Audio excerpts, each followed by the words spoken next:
Welcome to the VOD Squad, the show about streaming technology. And my name is Matt Ross, and we are streaming live from Twitch on episode 138 for June 26th, 2019. And we're having some technical difficulties, so we're going to have a quick show. I'm going to introduce to you guys Jimmy. Hey, Jimmy. Hello, everybody. And Clyde. Hi. And finally, Michael down there. How are you guys doing, Mike? Howdy, y'all. So we're going to try to have like a quick show today. I hope you don't mind. It's a little different because of our technical difficulties, and we really don't have enough time for a full show. So, we'll cut the chit chat and get right into it. What do we got? If you don't mind so much, we're going to go ahead and start with the story here about the fact that Disney is going to give Hulu Plus a lot more opportunities. Basically, the story here is that they found that they are now going to be able to make a lot more interesting Hulu originals due to, quote, the capacity inside the Walt Disney Company to invest in its creators. So, in other words, they have tons of cash. What do you think? Do you think this is going to mean that the big wallet of Disney is going to make everything work great for everybody? Absolutely. Well, I mean, I think this is a no-brainer. More money means, now we don't have to be as selective on production. We can just throw money at it and make a bunch more stuff. Which is up at Disney cool. Making it rain. Yep. So, are you guys hoping to see anything in particular? Not anything in particular. I mean, I've really enjoyed a lot of the Hulu originals up to this point. More is always a good thing.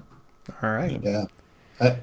I agree largely. I haven't watched most of the Hulu originals, but they're making good quality content, as I understand, and they are coming out with new Marvel shows, which I'm always on board with. Almost every Marvel show I have watched, I have enjoyed at least somewhat. Maybe not my favorite shows all the time, but they've all been pretty decent. So, two new ones. I know Ghost Rider quite well. I don't really know Hellstorm or Hellstrom, whatever, Hellstrom, I guess. But I'm always into those kinds of occultish type comic books and movies and stuff. So definitely excited about those. I mean, Hulu is my provider. Looking forward to it. All right. So here's a story from Engadget about the fact that, if you believe it or not, a lot of your 4K Blu-rays are actually not 4K. Basically, it's one of their little videos explaining that if you thought you were getting the best quality out of your Blu-ray TV videos, you might be surprised to find out that you're actually getting some upscaled 2K stuff. Not for any fault of their own. It's literally there never was a 4K video recorded for some of this. So, Well, I mean, even movies that were shot with 4, 6, or 8K cameras, they are edited in HD and then upscaled back. So that is the point that this story is making. Nobody's actually editing and producing in 4K, 6K, 8K, even if the end product falls into that category. So yeah, it's interesting. I actually literally just yesterday I was watching a YouTuber, Peter McKinnon, who's a photography and video YouTuber, talk about how to make your videos look better. And he said, I record everything in 1080p, but then I upscale it to 4K, double the size of the image, and I record it that way, or I process it that way in Premiere, and then export it. And it looks better than standard 1080p. Just the way the upscaling works, it looks really nice because you're putting it on 4K screens in most cases, right? You got a 4K TV, you've got a 4K display on your smartphone. So you're putting it on a 4K screen. You might as well upscale it to 4K so the phone or the TV doesn't have to do that, because they're not as good at doing it as an application that can do it offline like Adobe Premiere. So that's why, even the 4K content might not really be 4K, but it still probably looks better. it's a close approximation. Yeah. And it's good enough. Most people, if and this has been one of those dirty little secrets, and nobody understands, and they don't really care. As long as the thing they get looks good, that's all that the end user wants to know. Right. And let's be honest, we shouldn't care. If it looks good, then why does it matter? If it looks better on 4K TV than whatever you watched on your 1080p TV, who cares? I don't want to know how that sausage is made. Just throw it on the grill so I can eat it. And I still enjoy my 480p DVD rips just fine. Thank you very much. There you go. Because your eyes are broken. Maybe a little, but that's okay. All right, so some obligatory Apple news. Looks like Best Buy is going to be a certified Apple repair store, which means for your Apple products, you will now be able to go only as far as your nearest Best Buy instead of as far as your nearest Apple store for some type of repair you need, which for a closed ecosystem product like that is a good thing, if you ask me. Well, I mean, this is a complete reversal, because if you go back to like 2006, I was a certified Apple repair person when I worked at CompUSA. Apple used to do this. There was a course you had to go through, and in order to process warranty claims and get warranty parts, you had to be a certified person. They shut that down in favor of their own stores for a long time. It's good to see that they're kind of backpedaling on that.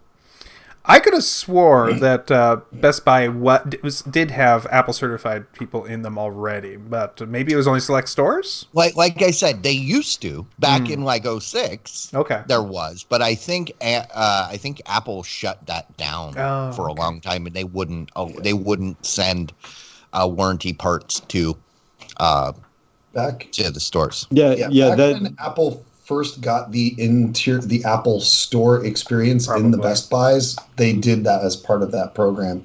But yeah, like Clyde said, it got removed shortly thereafter. Yeah. Sorry, Jimmy. No, it's all right. I mean, I think I was going to say the same thing.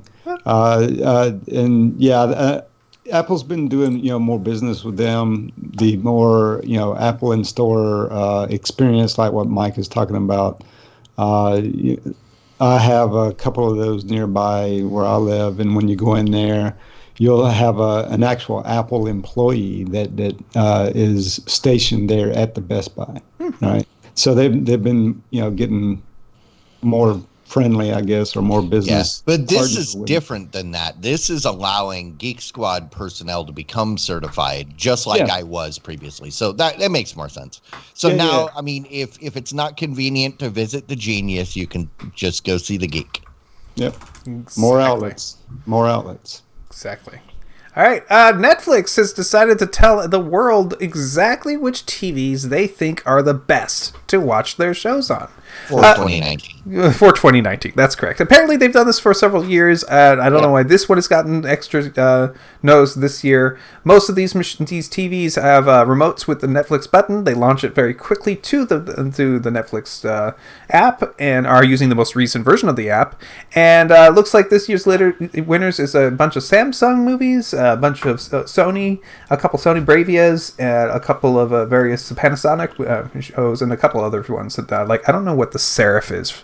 Does anybody remember the Seraph? Yeah, the Seraph was a CES. The Seraph and the Frame were two of their really artsy ones. I think the Frame is the one that looked like a picture. That's right. Yeah, the Seraph literally looked like it was on some sort of a stand type thing. That was the one on the easel. Easel, right? Yeah, it was weird. Yeah, it was just. I was going to say the truly surprising thing about this story is that Panasonic. I thought they completely shut down their TV line 2 years ago. Apparently not, because when they killed off the plasmas. They tried to go with the LCD for a while and then stopped. I like Panasonic. So I need to look and see what they've got. Here's the rub, and I don't know how I feel about this. Certainly, if I was really environmentally conscious, I would be averse to this feature. But the key new criteria for this year is that it has to have the always fresh feature built into the app on the TV. And what that does is it keeps Netflix running In and the background. in memory in the background, even when your TV's asleep. So that it's super hyper responsive. Boom on the TV, boom onto Netflix instantly. Dude, what is that going to do to your Netflix or your bandwidth cap? 'Cause it's got to constantly be talking to Netflix, updating the suggestions. And worse than that, it's playing those damn trailers in the background the whole time. Oh, God. No. Ultimately, it's a trick to get Netflix views to go up. Okay, so essentially, this list, Netflix just gave us the list of TVs to avoid. Ah. Yeah, that's kind of how I feel, because that feature, while it does add responsiveness, can you really not wait the 2 seconds it takes to load the app as opposed to have it be always on? And the fact that it runs when the TV is sleeping, that's what bothers me. I'm okay with Netflix running in memory when my TV's on and it being able to switch to that quickly. But it seems a little silly for it to be running in memory while the TV's asleep. That's a little overkill. It wastes electricity, it wastes bandwidth. And while I'm not going to run out of either of them, I do pay for those, and they do put strains on the system. So basically, this is a list of the TVs that I wouldn't pay for, not because, this feature. Actually, I don't mind this feature at all, because I don't mind it. I know it's not doing anything more than just keeping the app ready to launch faster than normal, but I still wouldn't want to pay that much for it, quite frankly. Yeah, I just want to see what does the dialog box read for this feature, right? Always says, if you want a better experience with Netflix, check this box or something like that. I'm sure it's something to get you to agree to it. Right? It's Microsoft Quick Boot for Windows. It's fine. All right. So according to Bloomberg, it looks like what part of the deal for Sprint and T-Mobile to merge is for them to having to get rid of their third-party Boost Mobile kind of MVNO that they have. I believe that's a Sprint thing, I think. It's... Go ahead. Go ahead. So it looks like there's going to be it looks like Dish Network is interested in purchasing this for so that they can get into either the phone market or use some of that bandwidth for what they plan on doing for spreading their television into the various areas. So basically, the reason this is happening is the FCC, I believe it was, said that in order for T-Mobile and Sprint to merge, they need to make sure that there is a replacement national carrier needs to be in place so that we're not down to 3. And this isn't a surprise, because if you go back to 2011 when AT&T was going to buy T-Mobile, Dish wanted to buy the T-Mobile stuff that would have had to be the divestitures that would have had to happen to make for that deal. And Dish kind of got stiffed when that deal fell through. So they've been sitting there waiting for 8 years, and it looks like they may be able to be, I think it'll be funny when Boost Mobile becomes a national carrier competing with the likes of T-Mobile, AT&T, and Verizon. Okay. They're an MVNO right now. Right. The only comment I have about this story is, are we still seriously talking about T-Mobile and Sprint merging? Hasn't this been 8 years in the making? At this point, it's going to happen no matter what. They've put so much investment. It's already been basically approved. Right now, we're at the point where they're laying down okay, so here's what has to happen before this deal can close. It just seems like this came up so long ago when they first started talking about it. Right. They've been this has been about a year since there was probably when the AT&T deal got shut down, T-Mobile was kind of hey, okay, well, who do we want to? They said a lot of things, but there was never really anything substantial until about a year ago. So right. Yep.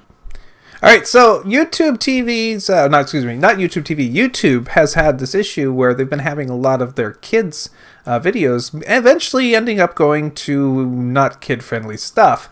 They've decided to make what might be just a tiny change, which might make a big difference. They're restricting the kids' videos, which most that are actually designed for kids, specifically for the YouTube Kids app. And also, they're disabling the feature for autoplaying to the next video on these videos. So no matter what, your kid's going to watch the video he clicked on, and then it's not going to move on to something else afterwards. This is the little kind of things that eventually will get this problem they've had. I think they're going to figure out how to transition this to a workable solution, which will, for the most part, fix these issues. I know that they still have a long way to go, but once again, they are trying to just address the issue.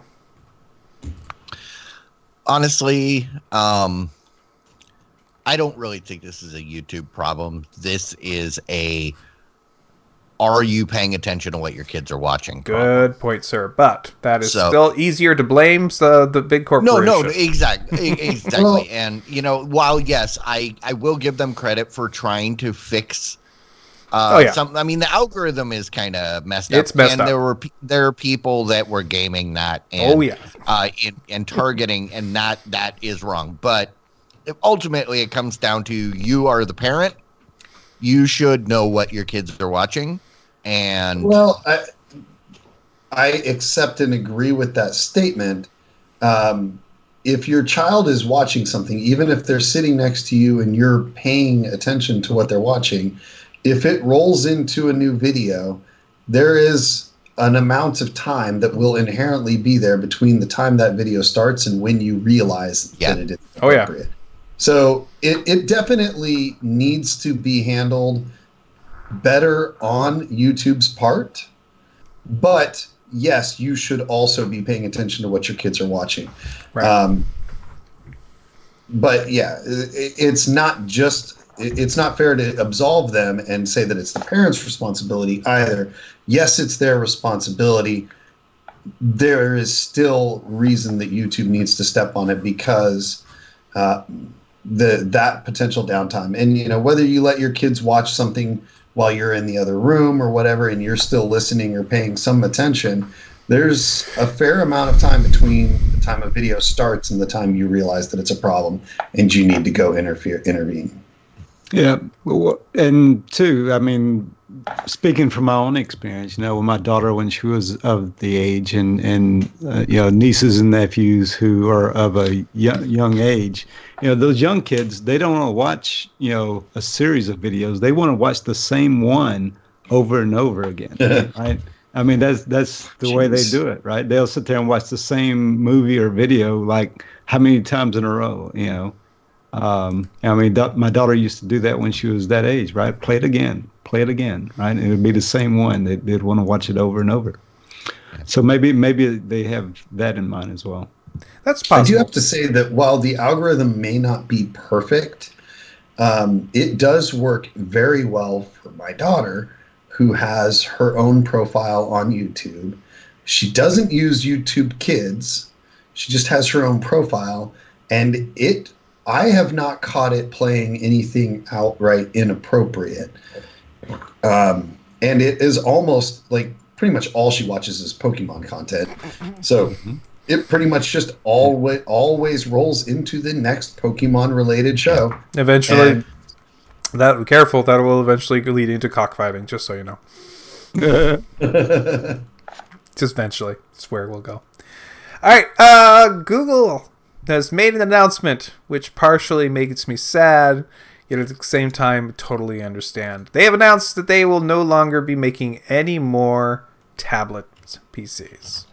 They've based the announcement that they've decided that they're no longer going to be trying to go out into the tablet market, and also at the same time they announced that they were canceling 2 tablet devices, which, if you ask me, is sad. That means it's the end of the Nexus 7. But that being said, at the same time, I'm actually really happy because, quite frankly, maybe Samsung's tablets, really nobody's been able to make a good Android tablet for the most part.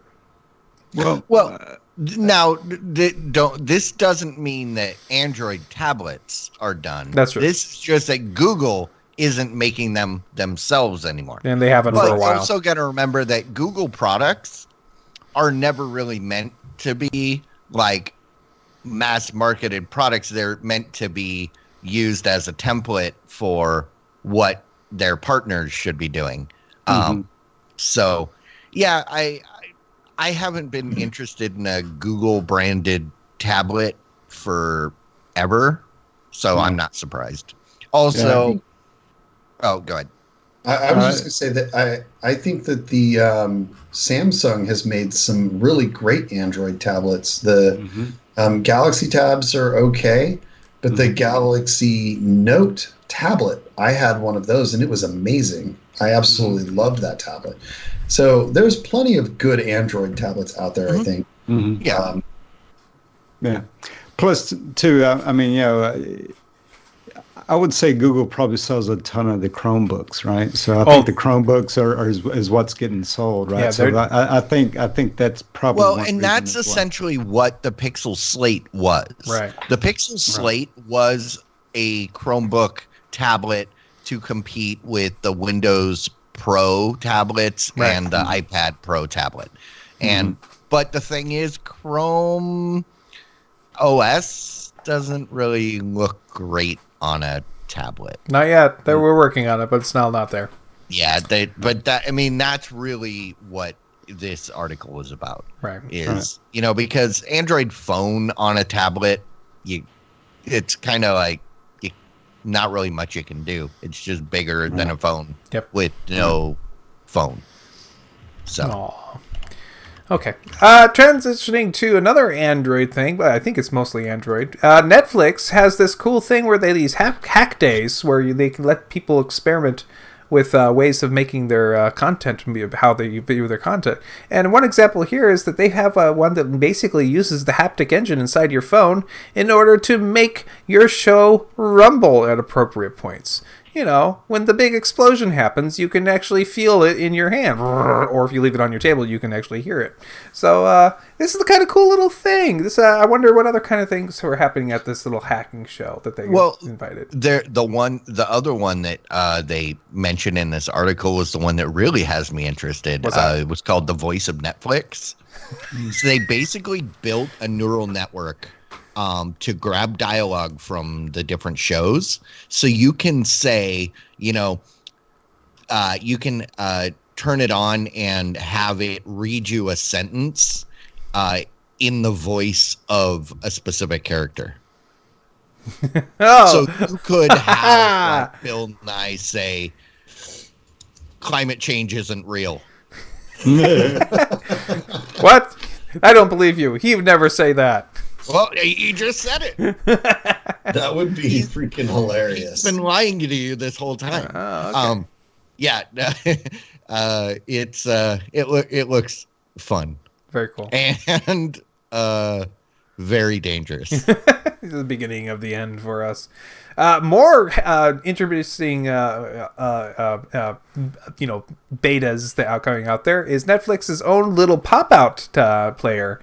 Basically, if you're using it on a desktop, you can open up a pop-out window that will appear. Not everybody gets this. It's a very small selection of people who are getting access to this feature right now, where you will be able to take the window, and that window will be available for you to move over any other window, including other applications. So you can keep watching while you're, working. We talked about this last week, but Mike and Jimmy weren't here to comment on it. So, oh no, sorry. We talked about the Apple. Yeah, we did the Apple picture last week. Yeah. And I wonder if this wonder if this has that in mind. Maybe using the desktop as a test bed. But I mean, I could see the usefulness of this because a lot of times I've got multiple windows. On a desktop, it makes a lot more sense.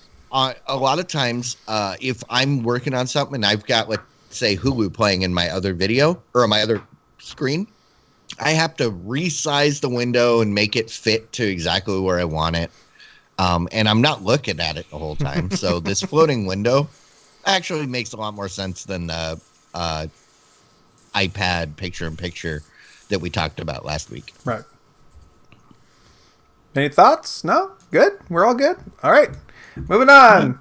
YouTube is testing a new comment system for theirs where basically you can have a separate window even on mobile, so you can go ahead and have your comments being made in a separate window for this. Normally, if you were watching YouTube videos on you would be able to have your comments on the lower half of the screen. It looks like this allows you to actually use the split view that's part of the Mac, not the Mac, the Android OS. So you can go ahead and keep your comments going while you're doing other stuff as well. So it's like exactly what I'm doing right now with my Twitch chat is in a separate application. I believe so. Yeah. Good stuff? Rockman. Nice. That works. Speaking of Android, Bill Gates, he made the statement that his biggest mistake was making it so Windows did not become Android, essentially. Basically, his idea of his biggest mistake was that Android became the de facto standard for everybody who's not Apple. That's basically how he came. But my question is, not that, is that interesting, is what in the world would be different if we were all running on Windows phones and Windows devices? Everything. Well, I want to know what you think would be the big differences since everything. I wouldn't have an Android device, and the only reason I use Google services at all right now is because I started using an Android device. Up until I had that Android phone, I never used Chrome. I never used Gmail. I didn't use any. Android did exactly what Google wanted. It brought me into the ecosystem. I was when I was ready to pull the trigger in 2011 and get a smartphone, I was waiting for the Windows Phone 8. Right. I was going to go down to buy the Samsung Windows Phone, and the day before I was going to get it was when all those Samsung phones bricked. Right. And I said, oh, crap. Well, there wasn't another one that I was interested in, so I said, fine, I'll just get an Android phone. And that's how I ended up using Android. Okay, well, here's the question. Do you think that they would have gotten, in order to get that kind of adoption, do you think they would have had to have made the Windows OS available for free to all the handset operators, which they eventually did do? They basically said, anybody who wants to make a Windows phone, you can make it, but by that time it was too late. Do you think that they'd have to do that earlier on in order to make it to this dominant position? Number one, it should have been, for the mobile, it should have been free from the get-go. Right. Because, licensing fees. They add up. Yeah. Well, but, go ahead. But I would contest that. So here's the thing. The Windows phones were not dramatically more expensive than the Android equivalents. So I do not believe that the price of the operating system played a big role here. I think there are two big factors that played into Microsoft's downfall with the Windows Phone. Well, actually three. First of all was that, and the third one is really a relic of the other two. But the first is that the Windows Phone operating system, every version that they had, just was not as well thought out and planned from a usability perspective as what Android and iPhone both had accomplished. So there were usability issues with both phones. I was in Washington and Boise and had a friend that was working at Microsoft in Seattle when the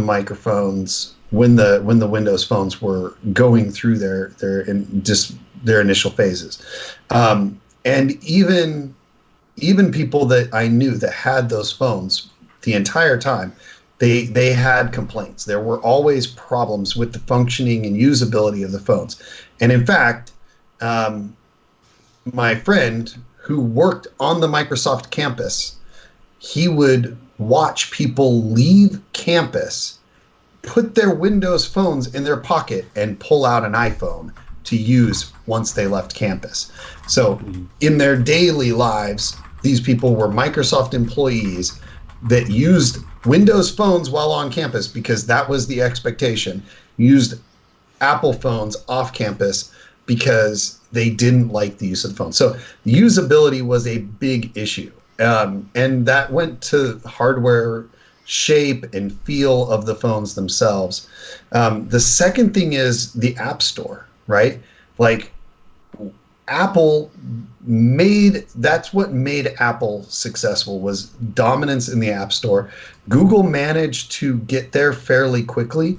Windows struggled like crazy. They offered people money to make apps. We'll pay you to build an app for our store. And people still wouldn't do it because, two things, it was harder to program and it was such a small user base. So, and then that feeds, there's like this chicken and egg thing that happened with Windows, which was there weren't very many manufacturers building phones. There weren't very many people wanting the phones, and nobody was making apps for the phones. And there was just this inability to get to any kind of critical mass that would justify anybody doing any of those three things. You don't want to buy the phone if it doesn't have apps. People aren't going to build phones if nobody's buying the phones. And nobody's going to make apps if people don't own the phones either. So there was a chicken and egg thing, but it all came down to, in my opinion, just they were not as good of phones. Like, they didn't look as good. They didn't work as well. They didn't have as good a feel to the interfaces. They just struggled a lot. Okay. They tried to do some pretty innovative, cool things, but they just never managed. I really liked what they were trying to do. But the problem is the developers were like, no, we don't want to do what you want us to do. The people refused to develop for it because they wanted to just do the same thing they were doing on all the other platforms, but then when Microsoft finally conceded and said, fine, we'll undo the stuff that made it exactly work cross-platform between Windows 8 and then that was kind of the final nail in the coffin as far as I'm concerned. Yeah. But I just wanted to comment though real quick. So Bill Gates, he claimed that his greatest mistake was not beating Android. I think that was a thinly veiled reference to his greatest mistake was retiring when he did and putting Ballmer in charge. You think so, huh? Because, it's not Bill Gates' fault. I mean, he wasn't, he wasn't, even though he was still kind of involved creative, but he was part-time and he was on the board, but he wasn't, directing any of that. So I think that's what he meant if you read between the lines. Yeah, I don't know if that's actually true, but you could definitely think that. That's a possibility. I think that might be the general consensus in the world at large. Was Bill's biggest mistake was choosing Ballmer to be his protege, his follow-up, whatever, his successor. Okay. I don't think Ballmer did the company very many favors at all. The one last thing I'll say about Windows Phone, they were successful in killing the Nokia phone. They didn't mean to, though. Yeah. Well, no, Nokia is the one that's still standing because while they were making, when they became part of Microsoft and they were making Windows phones, they were still making Android phones. Mm-hmm. And they are still making Android phones now. They just they're releasing another super cool one. So I think Nokia is the only one. Nokia was saved from bankruptcy by Microsoft, so I think they're the only ones that actually were a winner in that whole scenario.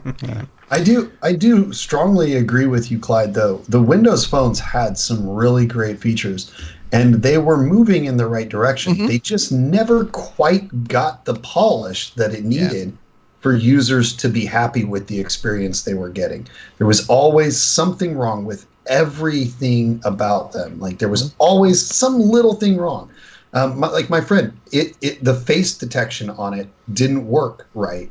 So he would go to talk on it, and if it would touch his face, it would activate an app and screw things up. I had that problem with my first couple touch screen phones too. So I mean, that was just the infancy. The Windows phone wasn't first. Like there was definitely sufficient stuff behind those that they could have fixed that. They shouldn't have had that problem. It was little things like that, but that's just the only example that immediately comes to mind. But lots and lots of those. My brother-in-law, on the other hand, had a Windows phone and swore by it and was super pissed when they discontinued it because then he had to get an Android phone. Right. But he had a Windows phone the entire time. So there were people that really did like it. Yep. They were willing to overlook the rough edges for the innovative features. Like I said, some good innovations. I was at that point, I was willing to wait. And I decided, okay, the Samsung Focus or whatever it was apparently isn't the phone that I want because they all bricked and had to be replaced. But I was at a point where I had to upgrade my phone and it was like, well, I got to choose something now. I don't have time to wait for the next phone. So, right. Yep. I was going to replace my phone with one of those several months after that because my phone was coming up for renewal to get a new phone, and I really wanted to get one of those Samsungs. But then they all bricked, and I was like, well, I'm glad that I was a few months behind because if I would have been, right yesterday, then I would have owned one of those when it bricked. Exactly. Yeah, it literally, that news broke the day before I was going to get my phone. So I got the Motorola Atrix instead, and that thing was really cool. Yep. All right. Hey, guys, you know what? We have new Raspberry Pis. I hope you guys are excited. Raspberry Pi version 4 is out now. This has got an updated processor on board. It's like twice as fast. It's got gigabit Ethernet, which it hasn't had yet. It's got USB 2.0, I think 3.0 even. Is that true? Okay, yes, some 3.0 ports, so those are faster. It's got a new dual HDMI out using micro HDMI. I know, but it's still, at least it's got two. They can both do 4K. There's nothing wrong with micro HDMI. They break a little easier. That's some people don't like that. Just don't be rough with it. Be gentle with it. And the board is exposed, so yeah. That goes with any peripheral. Don't be rough with it. Just, yeah. But it's still $35 for the 1 gigabyte model, or you can spend $45 to get the 2 gigabyte model, or what I suspect it will be very popular, $55 for the 4 gig model, and you can run Windows on it. Windows 10 for ARM will run on these things. Mm-hmm. This is awesome. This is what I have been waiting for a long time. There are people that have developed. So like for my older cars, if I want to do like a more modern audio system with like touch screen and stuff, so there are people that have created like a car PC but the problem was the old Pis were just kind of a little laggy. This is exactly what I want. Mm-hmm. Absolutely. These are some significant improvements. Very happy with it. Well, I think I might have to get one. I mean, for $55, dude. Yeah, they might kill the PC market if they're not careful. Also, I've used the older Pis, like the Pi 3s or even Pi 2s and 1s. If you don't mind Linux, Raspberry is fine. Works great. Yep, yeah. I've got a RetroPie that I set up last year. It's a Raspberry Pi 3. It's just playing a bunch of emulators. Right. And depending on what you do, these are pretty outstanding devices. The truth is that this could replace most people's primary PCs. Like, that's how powerful these devices are. I look forward to the reviews of this new version 4. That's for certain. So, yeah. All right. So if you liked HTC Vive, we've got a new HTC Vive Cosmos VR headset device. This VR device has up to 6 tracking cameras built into it, which means I don't think it requires the little pods that live outside of it anymore. The lighthouses? Yeah, it'll do the room tracking inside of it, which is a big increase. Also, the display in there is a humongous increase over the original, but it's only a little bit bigger than the Vive Pro. We still don't have pricing or a date yet, but it is coming from HTC. They are not dead yet. And this is the one. This is building off of the previous Vive Pro that added the augmented reality kind of stuff into it. Right. Like we were seeing at CES, there was it was a big hit in the construction side where you could say, you're at the job site, you can put that on. You're looking at the job site, you can overlay the blueprints. Right. And because you're seeing everything, and this is cool. They just need to get rid of the stupid tether. This does still connect to a PC, doesn't it? Yeah, but I mean, I like the Vive. Okay. I like this. I want one. It's gonna be probably $800 for this or more, because that's right about where these are when they're new. So right. Well, that is the end of the stories for this week, and so we're going to go ahead and go quickly to the movie draft. Welcome to your Movie Draft Minute, presented by DiamondClub.tv for the week of June 24th, 2019. I'm your host, Big Voice Jay. Pro tip, if you jumped off the bridge in Paris, you'd be insane. Let's go to the scoreboard. Team Drunk Kids Gaming gets a sizable boost from Child's Play and Toy Story 4, and last place with $194.9 million. Team Game Night's in 5th place with $205.5 million. Team The VOD Squad's in 4th place with $251.4 million. Team Retro Misery's in 3rd place with $540.2 million.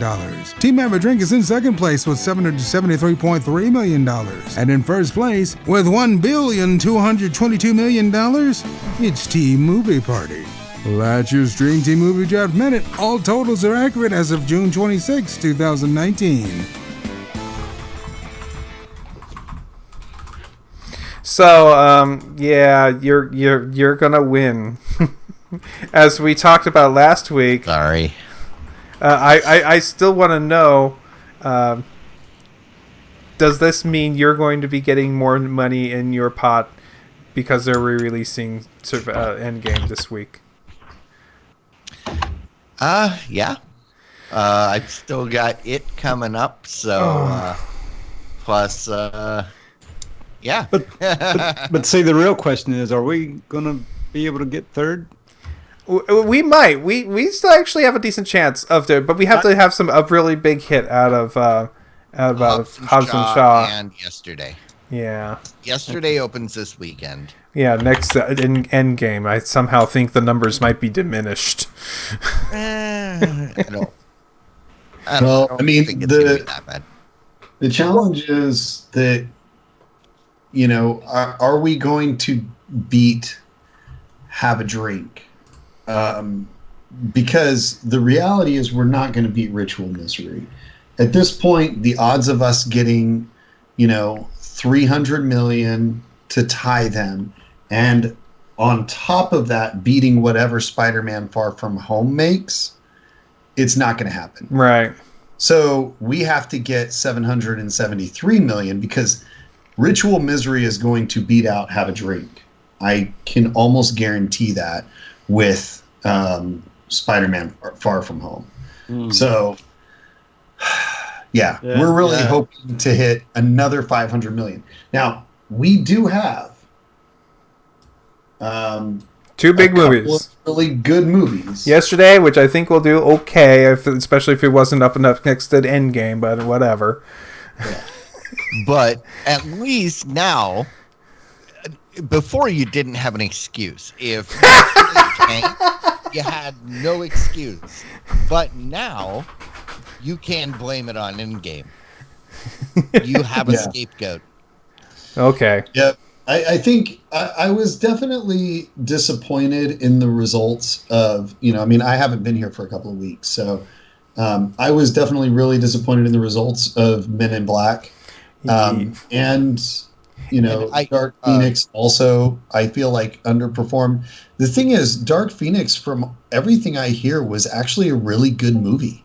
No. Um, Not the critics. No? That's not what they said. well, no, I'm talking about people that I know that saw it. I've talked to several people that went to see it, and they all thought it was really good, and they enjoyed it quite a bit. Now, I don't know what his Rotten Tomato scores ended up being, but they were pretty bad. At least the three people that I know of that saw it, they all did see it together. They all three said that they really quite enjoyed it. So that's surprise. I mean, I'm not surprised that it didn't do well. I'm surprised that it did as poorly as it did. But really, Men in Black International has barely moved. That's exactly what I thought it was going to do. I'll speak to that movie when we get to Rants and Raves. Okay. But when I saw they were making this, I groaned. I went, oh no. And unfortunately, it was exactly what I feared. But yeah.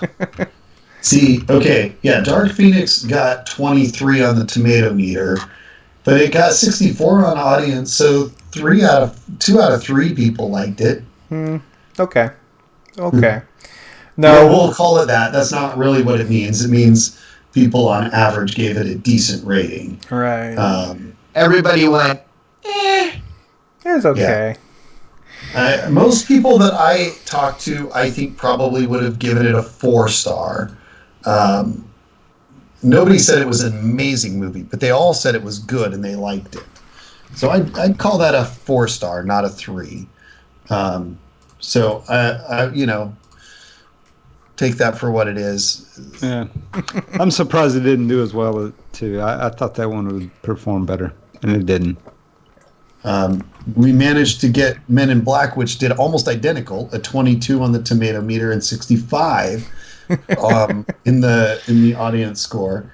And, let's see, Rocket Man actually did really well, not surprisingly, right? Like, we all were pretty confident that it did much higher than I thought it would. We thought it was going to do better than it did, though, unfortunately. But it didn't bring in the numbers. I'm surprised that there's that few Elton John fans. I thought there were more out there. Yeah, I thought so as well. Okay. All right. Well, with that, I think we need to move on to some rants and raves.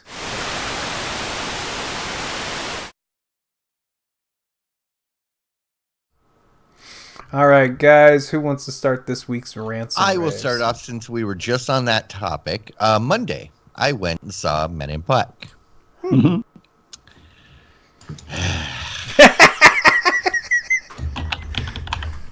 I don't even know what to say about it. It was just the chemistry felt awkward. There was not a single funny moment in the entire movie. Aww. There were plenty of things that they put in there as if like, hey, remember this? Nostalgia grab.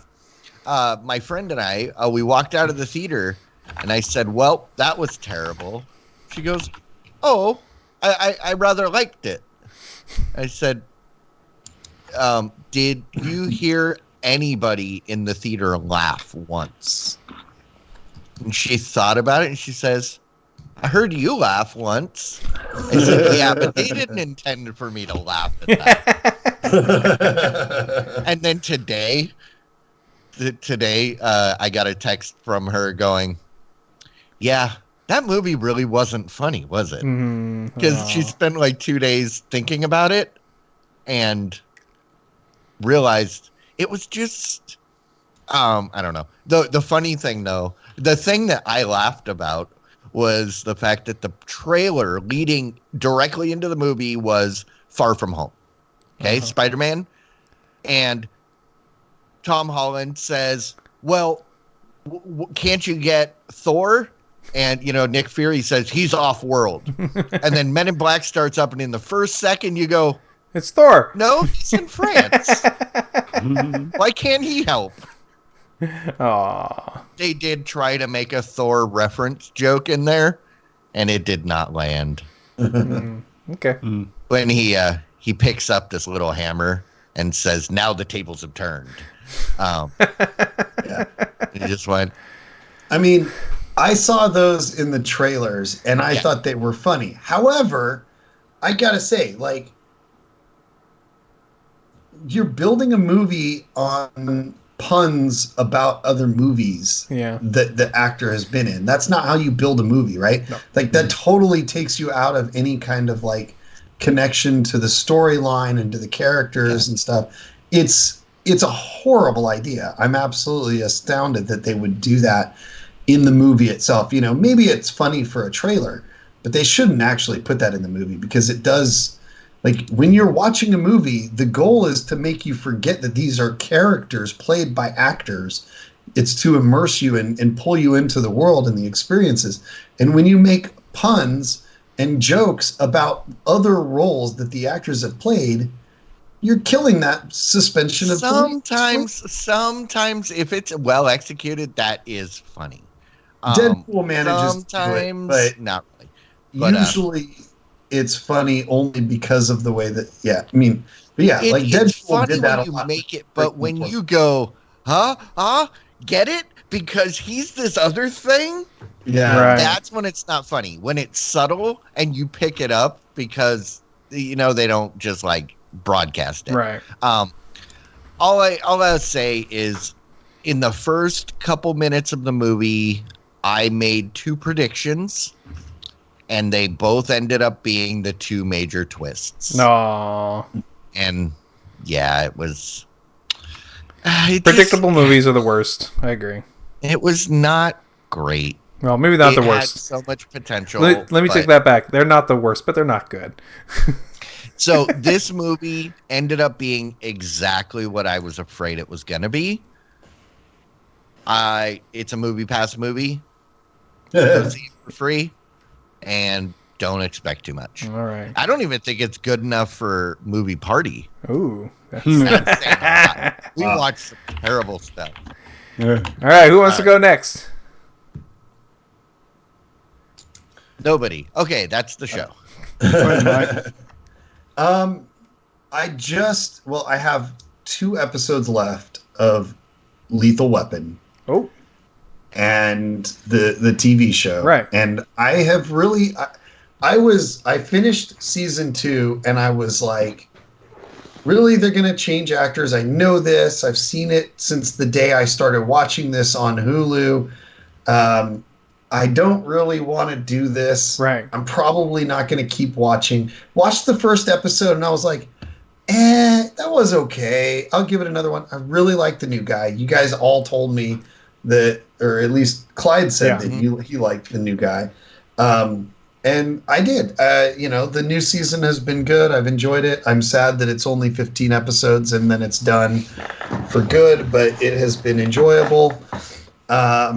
I look forward to finishing it off and looking for the next show. So I'll be trying to figure that out. Yep. Mm-hmm. So I'll go next. So I took Matt's advice of a couple of weeks ago and started watching Designated Survivor on Netflix. I watched the first season and a half, I believe it was, when it was on TV. Watched it on Hulu then. But now picked it back up on Netflix and picked up where I left off. And it's quite good. That was a good recommendation there, Matt. Oh, you're welcome. Also, too, on the weekend, old one, right? This is an old movie, but was surprised to see it out there. And once I scrolled past it, had to watch it. I watched the Monty Python's Holy Grail. It's also on Netflix. So I'm a Python head. I love me some Monty Python, so it's good stuff. Yeah. The Holy Grail is my favorite. Life of Brian. Yeah. But okay. I'm going to put a link in the chat for anybody that wants to know why Riggs was gone from the show, from Lethal Weapon. This is why. there's some off-camera dialogue between the dude that played Riggs and Damon Wayans. Yeah. And that was the whole reason that he was fired. Exactly. Really? But Oh, yeah. There was a big behind-the-scenes... they were not friends. Nope. All right. So I will end with a little announcement. You know how I've been telling you guys that I still my nicest TV is still only 1080p. Well, we were at the store. We got this thing in the mail where we get a rebate from Costco. Yeah, the rebate from Costco was more than enough to pay for ourselves a 50-inch Roku TV. Oh, sweet. So we got ourselves... Did you get the TCL? The TCL 50S423. Yeah, so it is the series. It is Series 4, and it's a nice TV. Now it's 4K and HDR, and quite frankly, I can't really tell that much of a difference. I did turn on like a 4K stream from a YouTube video or something, and when it got real close to it, like, yeah, I guess it's better, but I don't care. So that happened, and if $250, guys, that's how cheap it was. Yeah, it was dirt cheap. Yeah, that's why the 65 is like just barely 500. Yeah, we were deciding, should we get the 55-inch, which is like $360? Some reason it was that expensive. Or here's a 47-inch for like $220, and then around the corner, I said, oh, what about this one? It's a 55 for $250. And they're like, yeah, we can fit that in the car. So okay. Well, did you get the 55 or the 50? The 50. Oh, 50. The 55 was 360. And that's what I thought. That's a pretty big jump for 5 more inches, so that'll be fine. The 50 is fine. The other thing... a 50 is what I've got in my living room, but it seems massive because it's my plasma with the big bezel. Right. Mm-hmm. It's like big. The other thing I wanted to say is right now, Summer Games Done Quick is going on right now. Summer Games Done Quick is a streaming marathon for Doctors Without Borders. They're basically kids playing video games, not just kids, basically showing you how to play them very fast for fun with commentary and funny dialogue and funny quotes being said the whole time. It's a blast. If you like watching people play video games, this is one of the best ways to do it. Go ahead and go find it on YouTube, or they actually have a webpage somewhere you can go see that as well. So, all right, and with that is the end of our show this week. Sorry for the abbreviated show. We had some technical difficulties. If you'd like to support us, you can always reach us at patreon.com/thevodsquad. If you would, please find us on YouTube and subscribe so we can get to that magic number where we get our vanity URL. So search for The VOD Squad on YouTube. We still need about 40 more, I think. Exactly. We're still trying to get that magic 100 subscriptions so we can get the vanity URL. That'd be great. And otherwise, you can send us email at what is it? feedback@thevodsquad.com. I can't remember. Or just thevodsquad@gmail.com. That's what it is. And on Discord. Twitter. Oh yeah. We like to hang out on Discord at thevodsquad on Twitter, and that is it. All right. Well, guys, I appreciate you guys. Thank you for voting with your views on our show today. I know there might have been something else you may have wanted to watch instead, but that's okay. All right. I hope we debated enough. Oh no debates here. Everything goes my way. Ha ha. All right, you guys. Well, as I just want to mention that as our viewers requested, we were quicker and we got through it faster. Did we actually get that request?